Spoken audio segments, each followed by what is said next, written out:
Wala ka siguro. Philippine National Police officials and Transportation Secretary Art Tugade inspected the terminal this afternoon. Today, they expect mga 120, 125,000. Ano ang ibig sabihin nun? Ginagamit, pinaniniwalaan ng mga tao. As of 5 p.m., some 102,000 passengers have gone through the bus terminal, but they keep on coming, most just coming off work, hoping to book tickets home. And that's the latest here at the PITX. Back to you, Pia. Standing ahead of their reporting. Well, unlike in bus terminals, fewer people are booking last-minute flights to the provinces or out of the country. Paige Javier is at the Ninoy Aquino International Airport in Pasay City to give us an update. Paige, how are things there hours before the Holy Week break? Well, Pia, airport authorities expect a lower number of passengers catching a flight home this Holy Wednesday.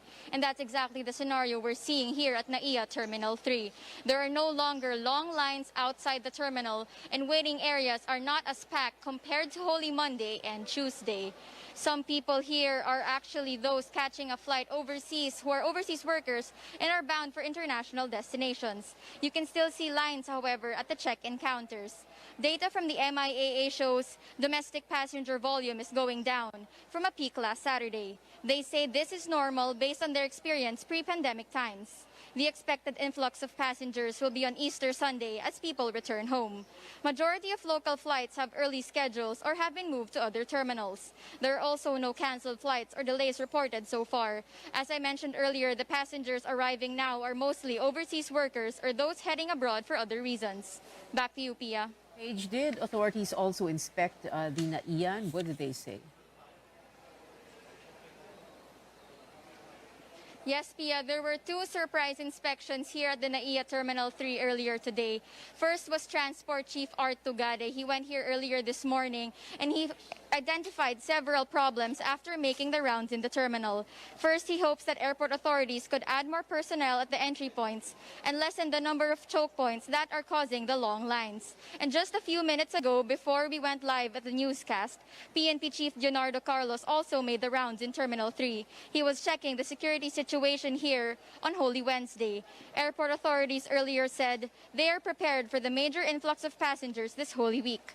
Among the measures in place are tight security with guards going around and assistance desks attending to passenger concerns. Pia. Paige Javier there reporting live from NAIA in Pasay City. Well, no operations for some railway lines beginning today to give way to their yearly maintenance activities. For MRT3 authorities, this week is also a time to hold training on crisis response. Our Caroline Bonkin reports. The MRT3 management did a simulation of the train attack in Tokyo, Japan last October to check how they would respond to this kind of situation. A man pretended to stab passengers and started a fire on the train. The police, MMDA, Red Cross, Coast Guard, BFP, and the MRT Safety and Security Unit responded. They will assess how the simulation went to check what else needs improvement. But MRT OIC General Manager Michael Capati says passengers also need to be alert. In case of emergency, they need to push the emergency button thrice to signal the driver that there's a problem inside the train. That's the black button near each exit. Passengers then have to wait for instructions from the driver. Dapat aware yung ating mga pasahero na minsan kasi may nangyayari sa loob ng train na hindi alam ng driver lalo na malaki. Lumayo na kagad yung mga pasahero doon sa mismong sa senaryo para malimit yung at wag mataranta. Kasi baka mamaya yung paglayo mo, nagbungguan na kayo, may mga nadapa na, mas maraming nai-injure doon sa hindi sa sitwasyon kundi yung sa aftermath ng sitwasyon.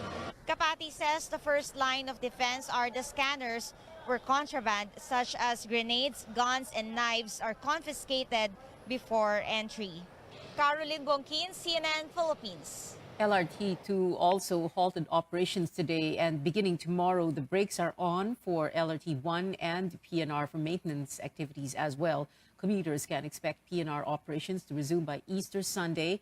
Other train lines will follow on Monday, April 18th.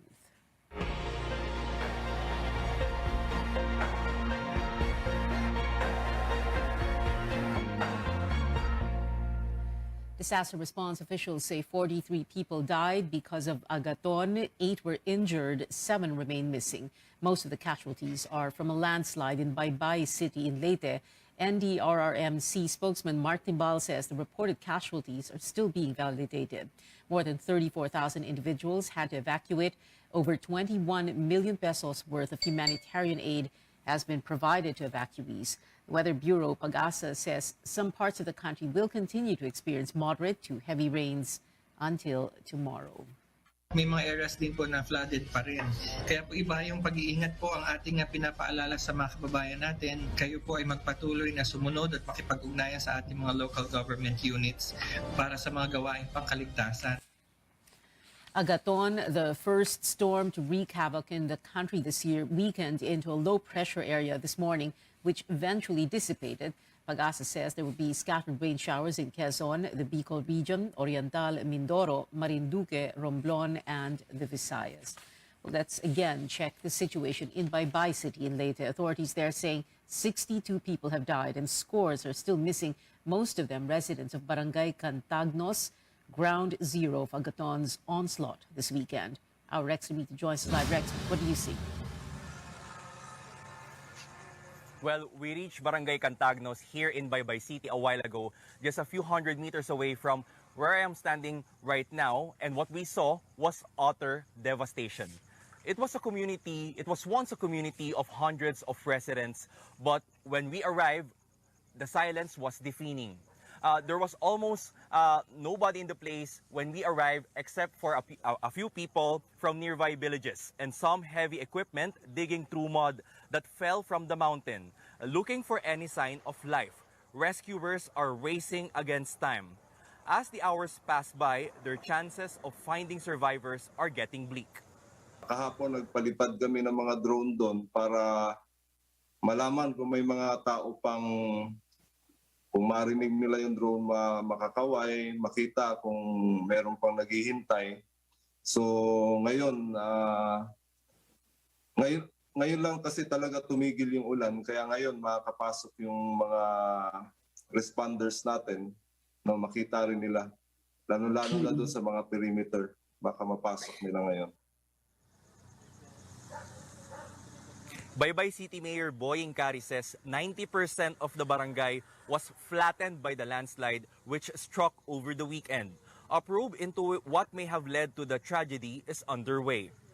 Itong Barangay Cantagnos kasi, although nasa tabi siya ng river, meron siyang malaking rice field sa likod. Malawak yung rice field nila, saka malayo pa yung bukid. Ang ano lang na 1 kilometer away yung pinanggalingan ng yung lupa na nahulog. Tapos meron siyang momentum na umabot talaga doon sa barangay. Fully saturated na yung lupa, kaya putik yung umabot sa kanila. Survivors have already been evacuated. It's unclear if they will still be allowed to return to Barangay Cantagnos. Some of those who witnessed the disaster spoke to CNN Philippines. Nung pirmerong putok na may mga nagkaanod ng mga kabinet sa ilog. Ngayon, nagpuntahan na ang mga tao para mag-inspeksyon sa ilang mga pamilya. Ngayon kay sumigun pangalawang beses pagputok, mga lupa naman ang dami tsaka tubig. Kaya yung ibang tao na nadaganan na ng mga puno kasi lahat ng mga puno nangatumban na. One of their urgent needs now is drinking water. The mayor says the city's water system broke during the floods and it will take weeks before water supply is fully restored. Some residents in the downtown have no choice but to line up for water rations. Wala na kasi kaming magagamit para pangsaing, yung panghugas. Lang kami sa yung mga deep well, kaso ginagamit lang din namin yung panghugas lang. Para sa bigo, yung pagluto namin, tsaka yung sa bahay, gamit sa bahay, panglinis.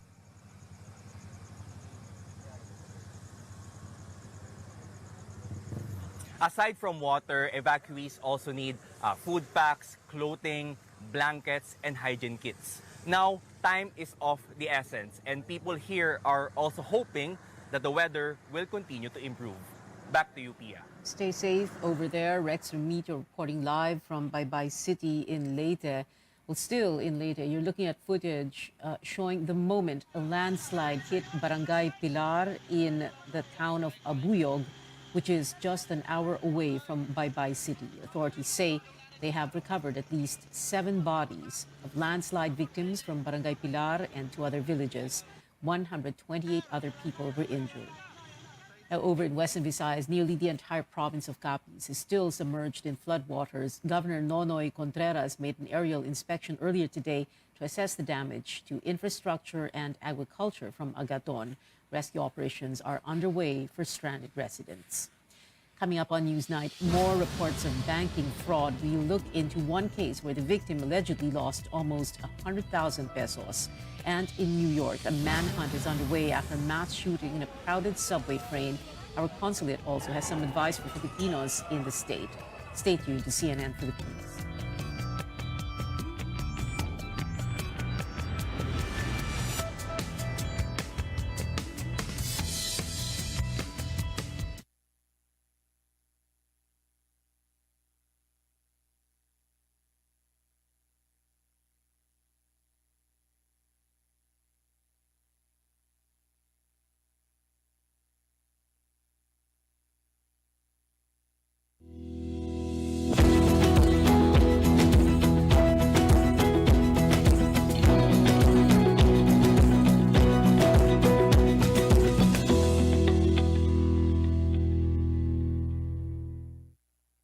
Exodo, Kabanata 18, versikulo 21. Ngunit pumili ka ng mga taong may kakayahan, may takot sa Diyos, mapagkakatiwalaan, at di masusuhulan.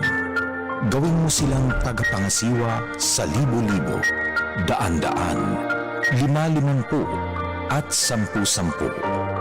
Ang mabuting balita ay hatid sa inyo ng MX3.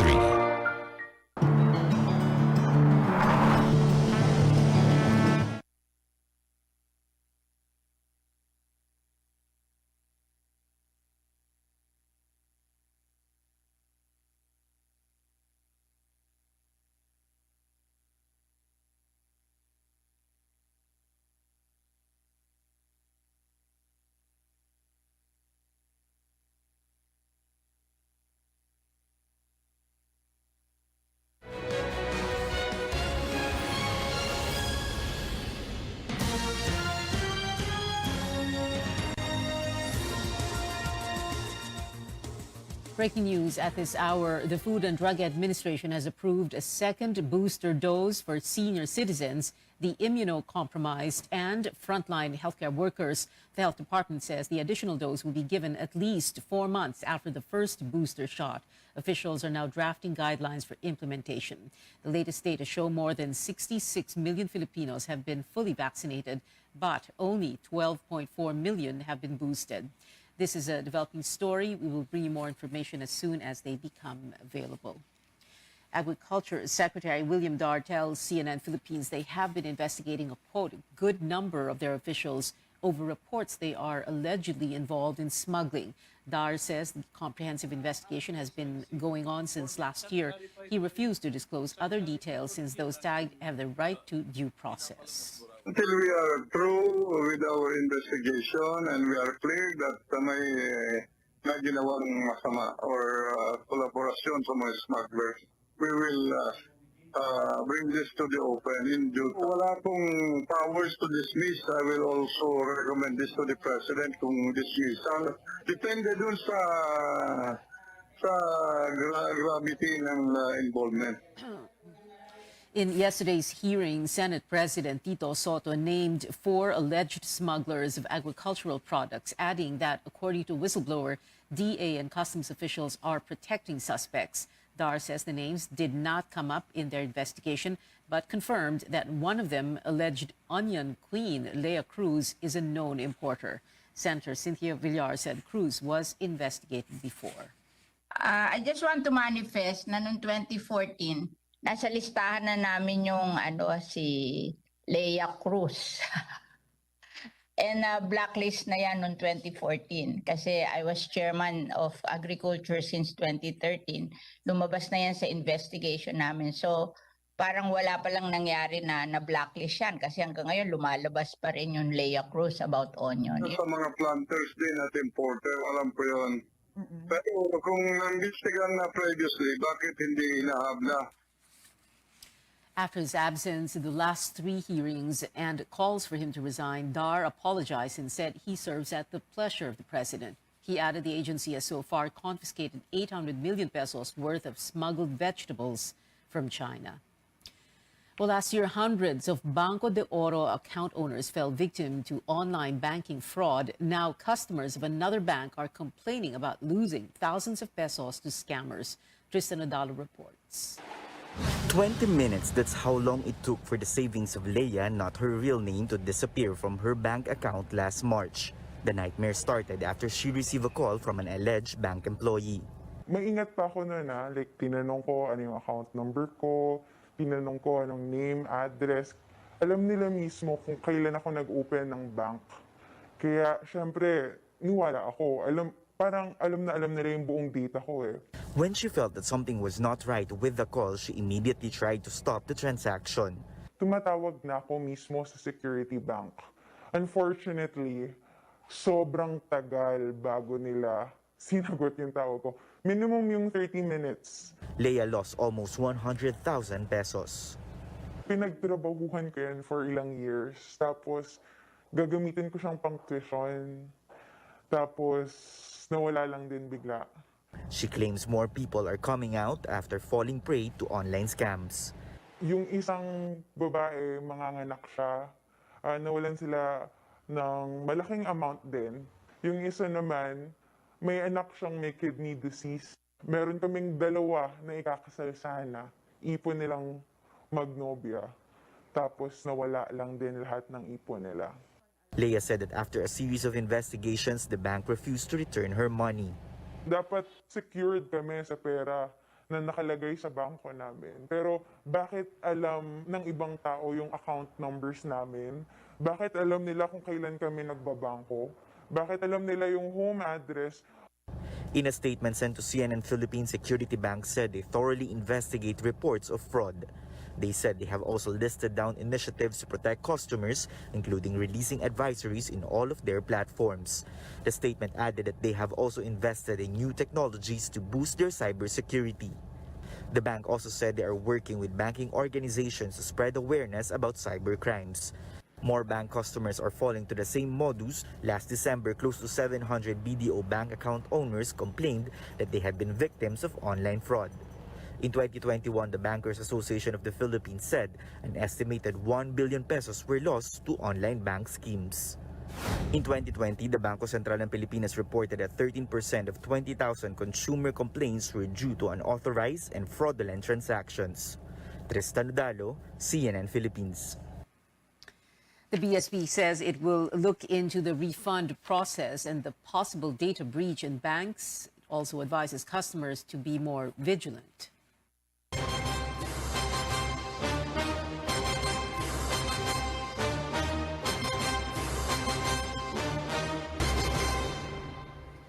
An official at the Commission on Elections denies there is infighting as fellow commissioners take opposing sides on granting exemptions to the election gun ban. Commissioner George Garcia also says Socorro Inting stays as the chairperson of the gun ban committee despite her resignation as the PO body defers consideration on her irrevocable move.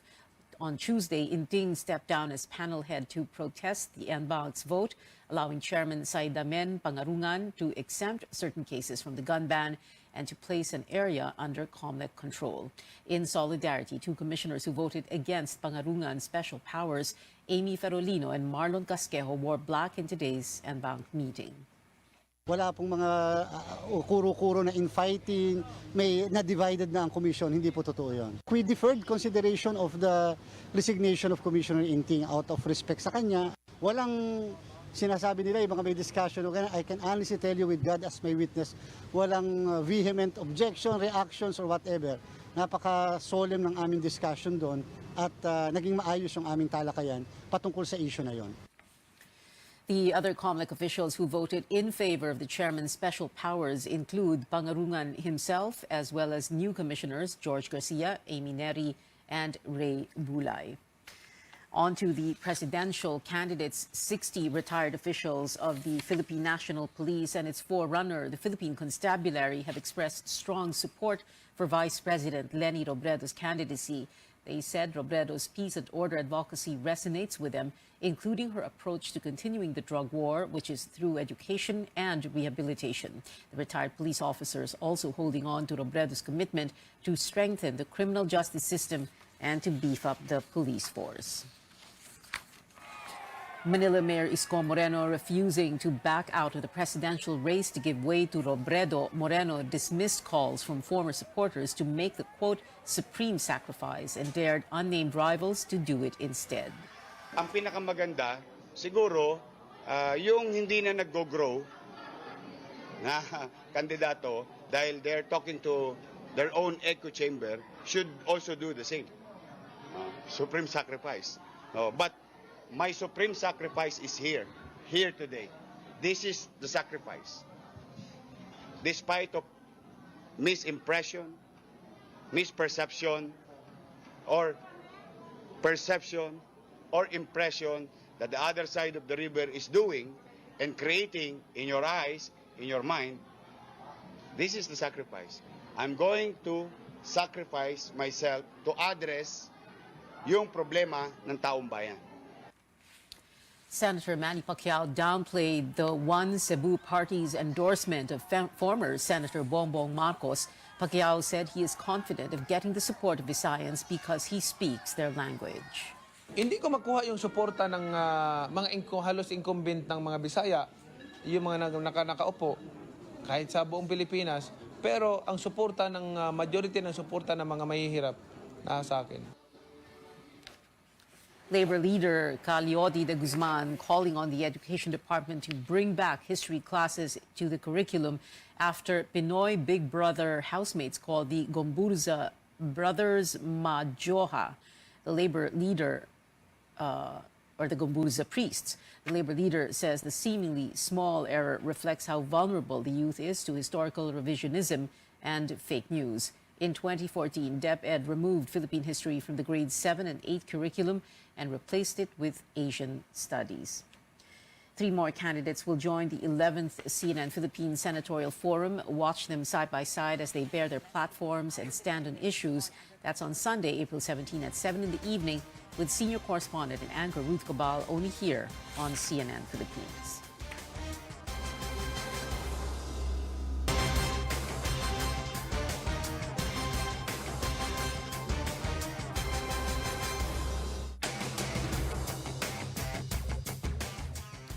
News overseas now. The Philippine Consulate General reminds Filipinos in New York to take extreme caution as the search for the suspect in the subway shooting incident in Brooklyn continues. New York police have identified one person of interest, Wisconsin resident Frank James. These are pictures of his last known address in Milwaukee. James' ties to New York are unclear. The suspect still at large opened fire at the 36th Street subway station on Tuesday, hitting at least 10 people. Several others were hurt in the chaos that followed. Straight ahead on Newsnight, updates on the thrilling Game 4 of the PBA Governors Cup Finals. Plus, Netflix drops a new trailer for Stranger Things Season 4. We'll give you a peek after the break.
A thrilling Game 4 of the PBA Finals is underway with the Meralco Bolts fighting to earn their third win against Barangay Ginebra. So far, the teams are tied at 19 points.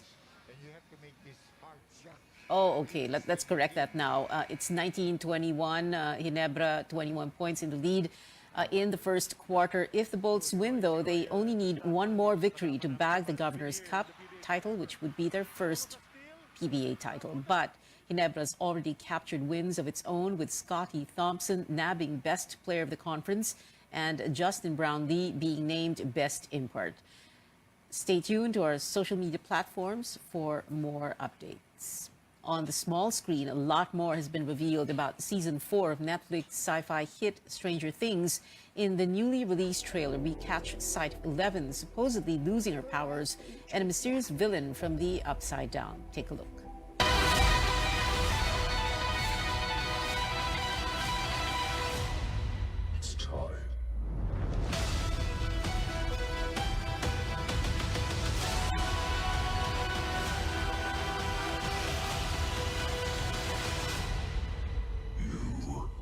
Lost.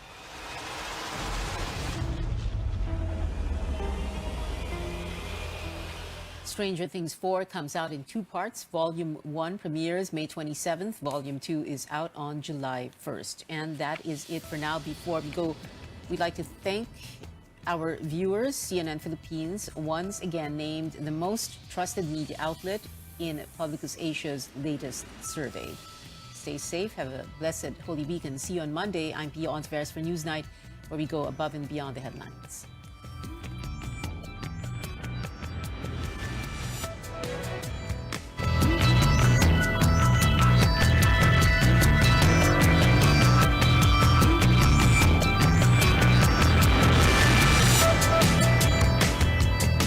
Sa pagpili ng liderato, laging tatandaan, dapat nasa kanya lahat ng katangian na maka-Pilipinas ang may respeto sa buhay at pamilya, makabuluhan at matino ang pamumuhay. Siya yung makapagtataguyod ng kabutihang panlahat, di mangiiwan, makakasama ang lahat. Malinaw ang pananaw sa makabagong bukas, makatwiran at patas pagsama, at higit sa lahat maka-Diyos siya dapat. Sa pagpili ng liderato, laging tatandaan, dapat nasa kanya lahat ng katangian, maka-Pilipinas, maka-Pilipinas.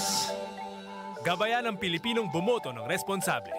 Yan naman ang aming Panatang Maka-Pilipinas. Iboboto ko Maka-Pilipinas. Makabayan sa lupang sinilangan. Makataot may respeto sa buhay at pamilya. Siya ay makatwiran at patas makisama. Masigasig tumulong makaahon ang bawat isa. Makatarungan, makalingat, maalalahanin sa kapwa. Makakasama ang lahat, siya'y di mangiiwan. Siya ay makapagtataguyod ng kabutihang panlahat. Siya ay makabatas. Siya ay makatotoo. Siya ay may malinaw na pananaw para sa makabagong bukas. Higit sa lahat, siya ay maka-Diyos. Kaya't ayaw niya ng karahasan, siya'y makakapayapaan. Iboboto ko ang isang tao na makakalayaan. Isang leader na makakalikasan. Isang Pilipinong makabuluhan at matino ang pamumuhay.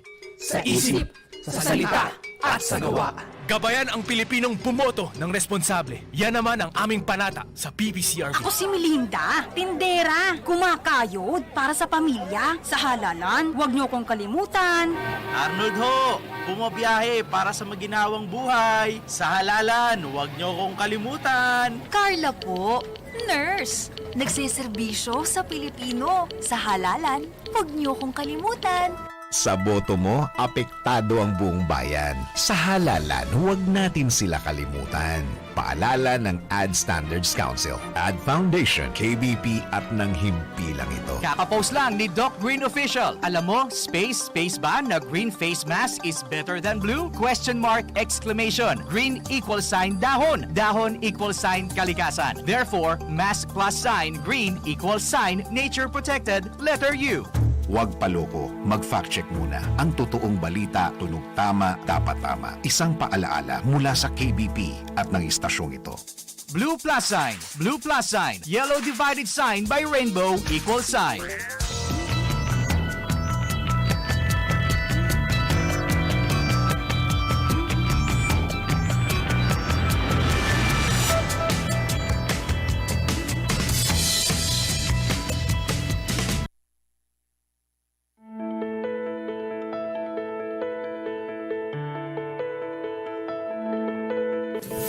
Pets are a valuable part of our lives, but sometimes they might get too excited or too aggressive. Pets are a valuable part of our lives, but sometimes they might get too excited or too aggressive and end up scratching or biting someone. This can put people at risk of developing rabies, a virus here usually transmitted by the bite of an infected animal. It's increasingly common here in the program today, but the good news is it can be prevented different animals just a few precautions. On the program today, we'll talk more about the disease, the different animals that can carry it, and what you need to do if bitten by one. I'm Dr. Freddy Gomez, and you're watching Mental Health Talk on CNN Philippines.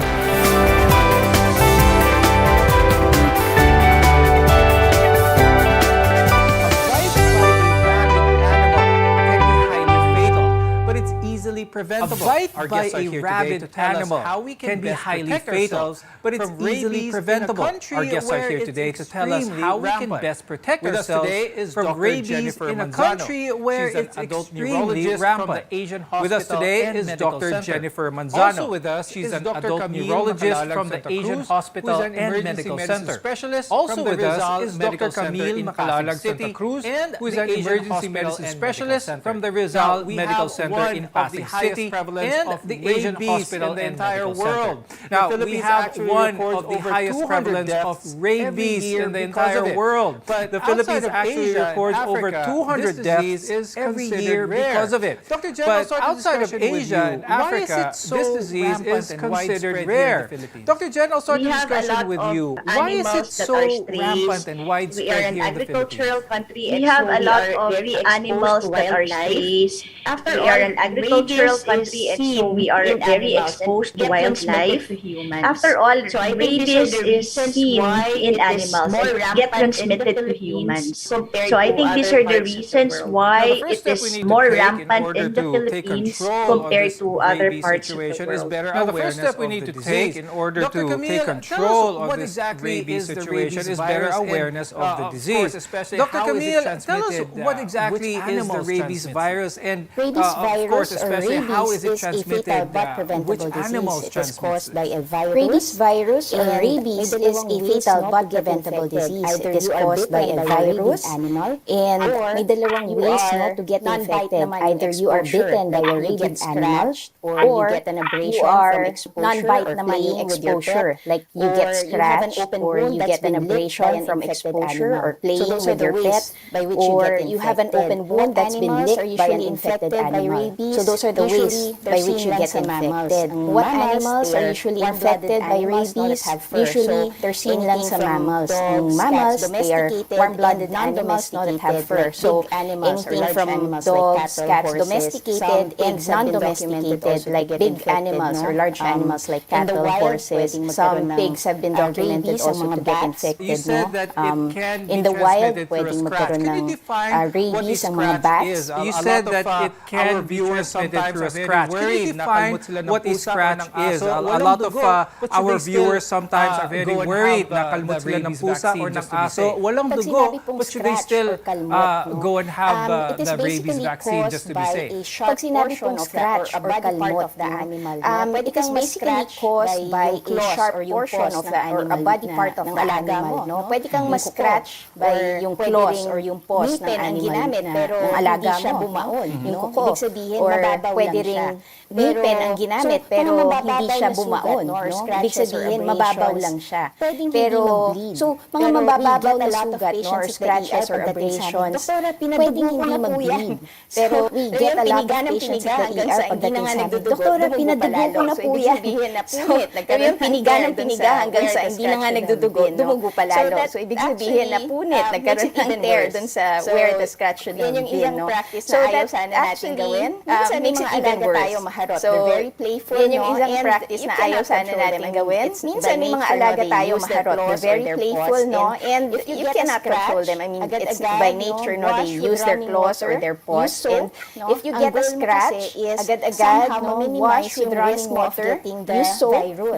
Ang goal mo kasi is somehow ma-minimize yung risk mo of getting the virus, no? And saan ba nakikita yung virus? It is found usually excreted in the saliva of an infected themselves, they use their tongue. Ang aso, ang pusa, they lick themselves, no? When cats, they groom themselves, they use their tongue and lick their paws, the rest of the fur, etc. No?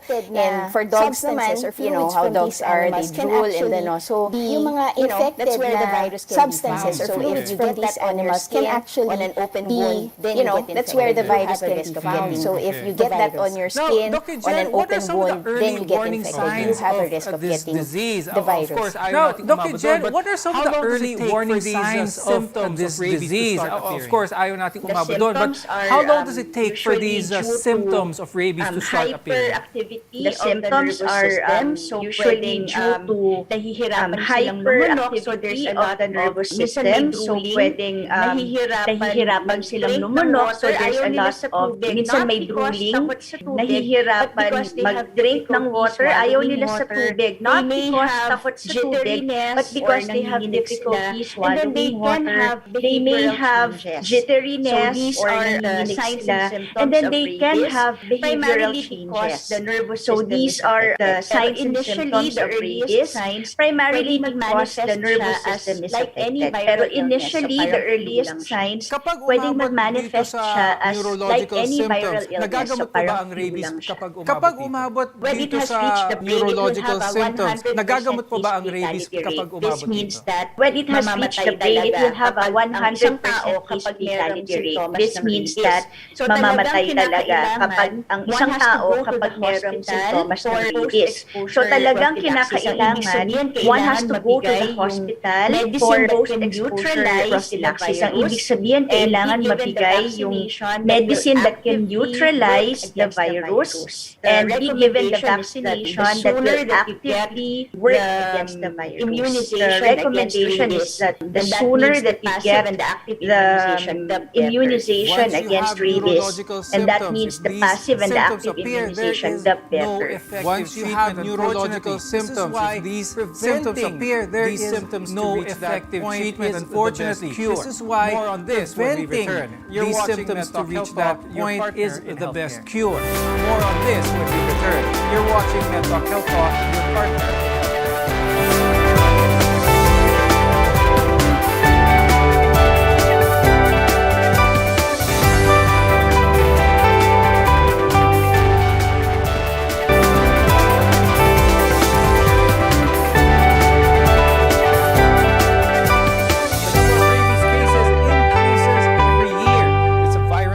The number of rabies cases is very fatal every year. It's a virus that affects the nervous system and is very fatal. But preventing the disease is somewhat easy. Today, we'll talk about what you need to do to protect yourself from rabies.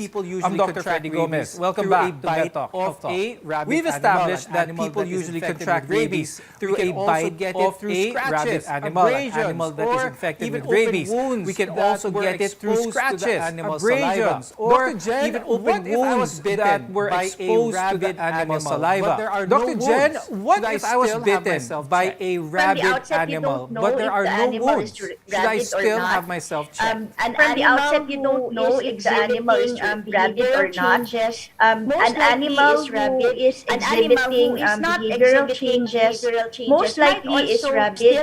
An animal who is not exhibiting behavioral changes might also still have the virus, but hindi pa nasa brain yung virus. So whether rabid or not, you should get yourself checked, and you should get the vaccination. It is also recommended to observe the animal for about 10 days if there will be any behavioral changes. So usually, kung walang behavioral change yung animal, when it bites you, pwede kasing nagre-replicate pa lang yung virus inside the animal, and it has not yet reached the brain. Pero nasa saliva na ng animal. So you wait for about 10 days because it takes about 10 days for the virus to reach the animal's brain. So usually by the 10th day, mamamatay sila. Dr. Camille, another common question is, how about if I was scratched by an animal infected with rabies, but it did not break my skin? Walang dugong lumabas. So if the advice is meron kang exposure, regardless, wala kang nakitang sugat, punta ka pa rin sa ospital. What more kung meron kang scratch, no? These are obvious, breaks in the skin. When you say scratch, may hapde, no? And even if wala tayong makita, you may be nag-bleed, no?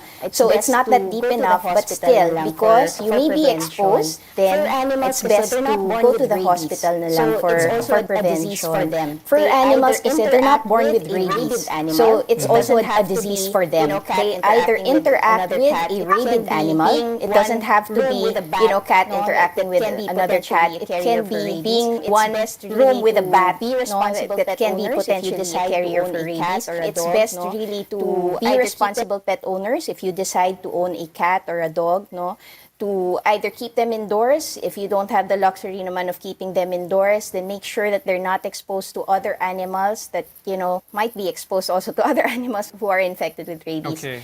And ang rabies vaccine for animals are given yearly. Para po siyang flu vaccine natin, no? I think sa Pilipinas, it's around 250 pesos per shot. But sa barangay po, libre po yan, no? Just contact your LGU. They can provide a schedule. If you have a lot of pets at home and you can't possibly bring all the pets to the barangay hall, then maybe you can request for a personnel from the barangay to come and, give your pets a shot. Now, Dr. Jen, I'd like to go with the next procedure of someone who is bitten at pumunta na sa hospital. What should be done next?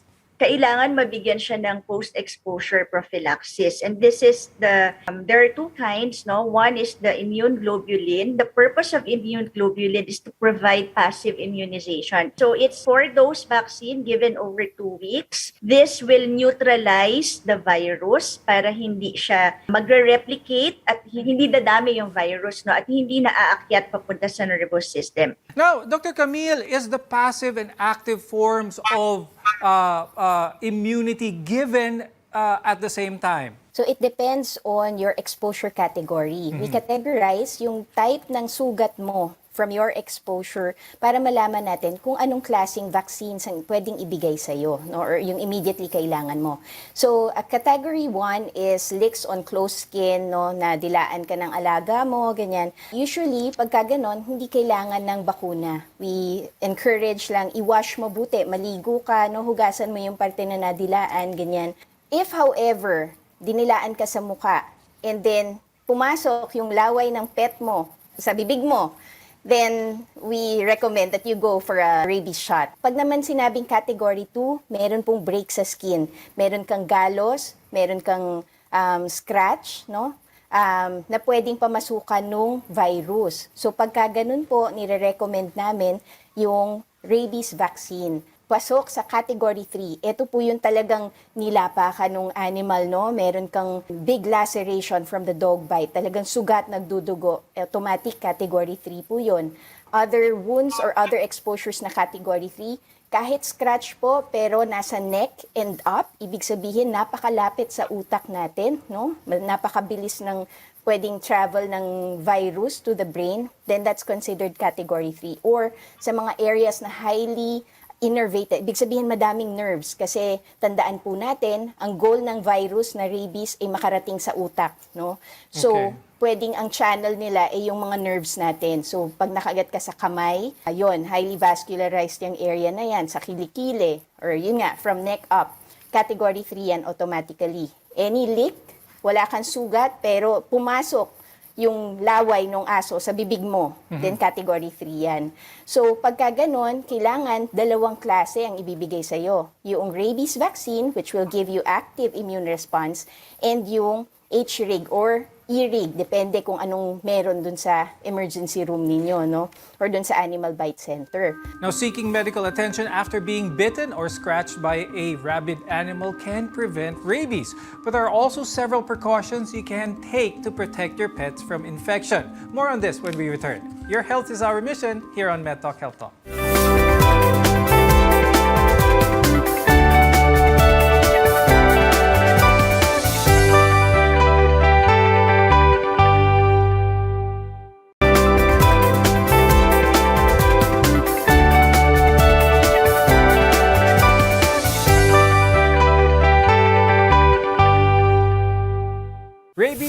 a primary health concern in our country, but together we can work towards eradicating it and keep ourselves and our furry friends safe and happy. Let's discuss how we can do that. I'm Dr. Freddy Gomez, and this is MedTalk Health Talk, your partner in healthcare. There are several things that you can do to protect your pet from rabies. Dr. Jen, can you walk us through some of them? How can our viewers be more protected with their pets? The important thing in preventing rabies among dogs is to vaccinate them. Dogs who get exposed to other dogs and other wildlife are more prone. So yung mga stray dogs, yung mga aso at pusa na nasa kalye, mas maganda kung ang community merong program talaga para sa vaccination. Nabanggit ni Dr. Camille kanina, marami ng projects naman sa LGU to vaccinate at the barangay level. So please bring not only your pets, but I hope your entire community will also make it a program na kahit yung mga strays sa community will get vaccinated. It's also important to limit the interaction of our pets and of animals, not with other animals who might also carry the virus. Kasi maraming strains ang virus. So merong canine strain, merong feline strain, yung strain para sa cats. Sometimes, pwedeng mag-cross siya. So pwedeng yung dog ko magkaroon ng, pag na-expose sa cats, pwedeng magkaroon ng rabies virus na galing sa cats. So kahit na may vaccine siya, pwedeng may dinadala din siyang virus. So you have to limit that also. Sana hindi natin palabasin yung mga pets natin nang walang appropriate supervision. So leash your pets when you're walking them. Dr. Jen, you mentioned na marami palang strains ang rabies. Meron one specific for dogs and cats. Are all of these fatal? And are all of these strains addressed also by the treatments, the vaccines, and the immunoglobulin? Fortunately, they are. Even bats, meron. Nabanggit ni Dr. Camille kanina. And outside the Philippines, I think in the West, yung bats talaga yung primary means of transmitting virus to men. Hindi ka sa dogs. Kasi maganda ang vaccination rate nila among dogs. Now, Dr. Camille, one of the best ways to prevent rabies is to limit your exposure to this. But unfortunately, a lot of people who are working around animals, dog trainers, or probably pet stores for that matter, or people who are exposed to different animals most of their time, what kind of protection can we give for them? Kailangan naka-protective equipment din sila, like gloves, yung simple protection na ganyan. Goggles, kasi you never know, pag dogs, they start barking, yung spit, can end up in their faces, ganyan. So, of course, mask, just to limit the exposure. So, yun yung mga para sa ating animal health workers, who deal with these animals or potentially rabid. Also, just a note, for people, kasi nauso yung glamping or camping, ganyan. If you see a wild animal that appears to be tame, suspect mo na medyo, kasi they're not supposed to be behaving that way. Usually, animals in the wild, they tend to, shun away from people, especially kung maingay, kung ano. But if you see an animal there na parang might be sick. So just stay away from strays, stay away from, wild animals like that. So yon, just to prevent your exposure. Dr. Jen, are there any red flags on the behaviors of animal that may prompt someone to maybe think that this animal might be infected with rabies? The virus attacks the nervous system, so you have to observe the animal very closely. The symptoms or the signs are actually quite similar to the signs and symptoms in men. So, excessive salivation, yung talagang naglalaway sila. Sometimes they have this very, among dogs, yung very high-pitched na yell or barking kasi nga their throat muscles can be weak or paralyzed. So, the way they bark sounds quite different. Sometimes they tend to be very aggressive because they display behavioral changes. So yung behavioral changes can be something like mukha silang tame when they should be wild, or sometimes they become really aggressive and they become and they attack you without any reason. Always remember to practice responsible pet ownership to keep your pets and those around you safe and well. Thank you very much, neurologist Dr. Jennifer Manzano and emergency medicine specialist Dr. Camille Macalalag Santa Cruz for being with us today and sharing your knowledge, especially when it comes to rabies.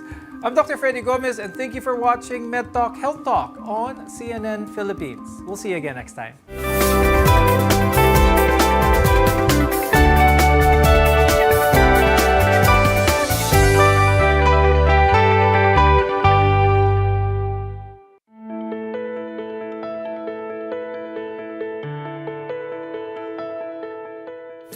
Pets are a valuable part of our lives, but sometimes they might get too excited or too aggressive and end up scratching or biting someone. This can put people at risk of developing rabies, a virus that is usually transmitted by the bite of an infected animal. It's increasingly common here in the country today. But the good news is it can be prevented with just a few precautions. On the program today, we'll talk more about the disease, the different animals that can carry it, and what you need to do if bitten by one.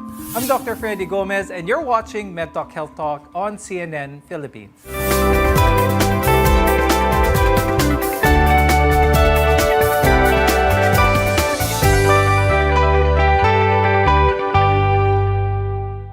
A bite by a rabid animal can be highly fatal, but it's easily preventable. Our guests are here today to tell us how we can